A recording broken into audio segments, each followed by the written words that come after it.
Jason, this is where it gets fun because as soon as I get into the thou shalt nots, you know we're going to talk about things you shouldn't do as a borrower because somebody's done it. Yes. What's your number one thou shalt not while somebody's trying to get a loan? Thou shalt not apply for new credit accounts. So, like store credit cards or RC Willie or something like that. Yeah, the biggest thing that I've seen is people, I totally get it. Like people are super excited, especially when it's your first house. You want to go furnish it. Maybe, you want to buy a couch, refrigerator, whatever it is. Uh-huh.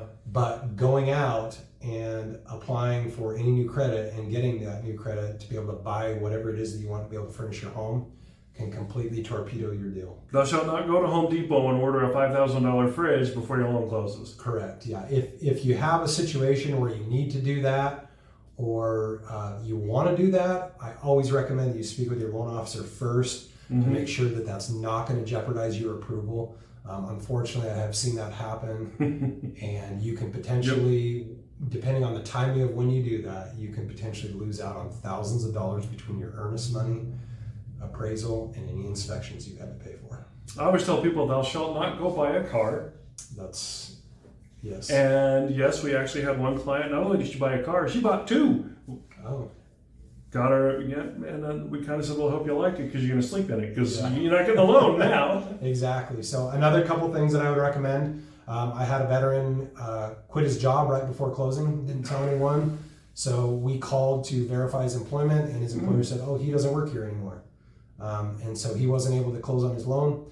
The other couple things that I would recommend, and I actually send out a sheet to my borrowers when they get pre-approved of the things they should and shouldn't do during the pre-approval process and while they're buying a house. The other one is to also job-related, don't change your hours. So don't change your shift, don't work less hours, anything like that. Don't change the way you're getting paid, anything, because that can, again, torpedo your deal and totally do that. I know that from experience because I've seen people do that. Yep. The other thing is to not deposit cash. I know some people like to hold cash or other things, stores of value at home. And then when they get ready to buy a house, they think, oh, I'm going to go deposit that money into the bank.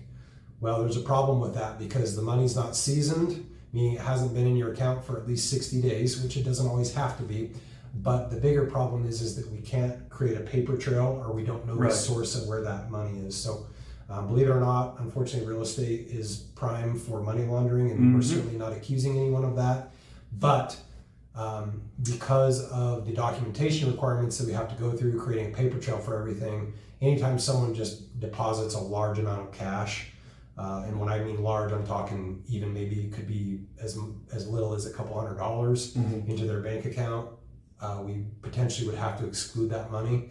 And so it may prevent you from being able to close because you don't have enough money for closing costs or from some other expense related to that. Okay.